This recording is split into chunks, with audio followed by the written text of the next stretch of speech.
As promised, we're at the tail end of the media conference and announcement of London Rugby League, and I've got the Managing Director of Rugby League Commercial, Rhodri Jones, with me.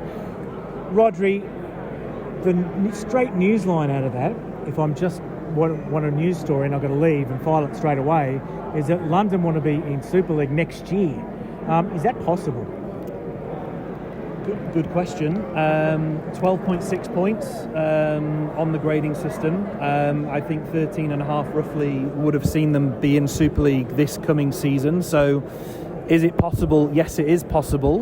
But there's probably quite a lot of hard work to be done in the next 3 to 4 months. I know they're challenged on the field at the moment.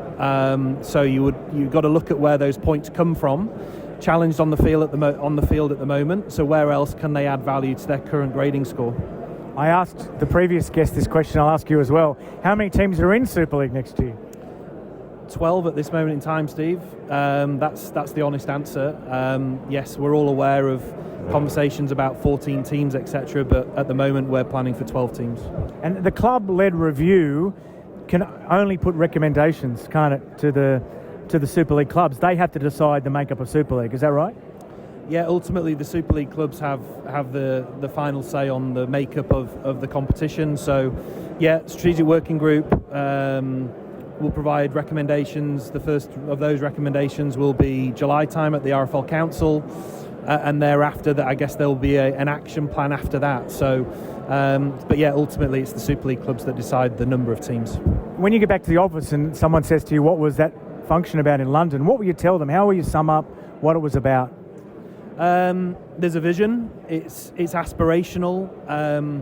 There's somebody on stage telling people what's going to happen and what their plan is, and I think that's something that perhaps hasn't been the case previously. But clearly there's a lot of hard work to come. But I'll take Gary's key takeaway, which is it's going to have to involve a lot of different people, a lot of different stakeholders to support the Broncos get to where ultimately they want to be. But I think everybody sits here nodding their heads, understanding the opportunity, and nodding their heads in the belief that this is important for rugby league, and you know, we're fully supportive of that. We are having to move out fairly soon, so if you could round up your conversations, we need to be out of the building in the next 15 minutes or so. Were you? I can cut that out.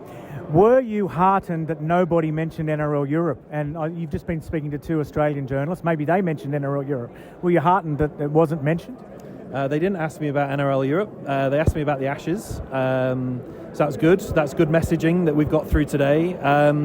Look, I think the NRL Europe, NRL investment, it's an ongoing dialogue with the NRL, but at the moment there's nothing to report in terms of where that's got to. So NRL Europe, who knows?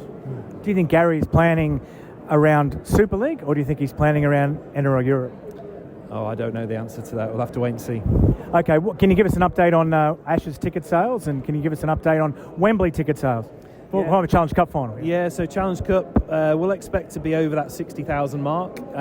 So we're expecting another week or so of sales, which will tip us over that 60,000, which is great. It'll be great. It'll be we were 64 last year, so it'll be very similar to that kind of number, I would estimate at this point. And then Ashes, we've done over 100,000. So obviously we've already announced Headingley and Everton as sellouts. That's 70,000, and we've tipped over 30,000 for Wembley for the Ashes, which, you know, having spoken on the stage earlier, that's without a huge amount of marketing push. That's been very organic. That's demand and us being able to supply. I think we've priced it really well. So we've got a lot of hard work ahead of us to double that 30 to 60. And more so, but we're in a relatively decent place at the moment. We're about to be ejected from Australia House, which is probably better than being ejected from Australia. So we'll see you. Happy trip home.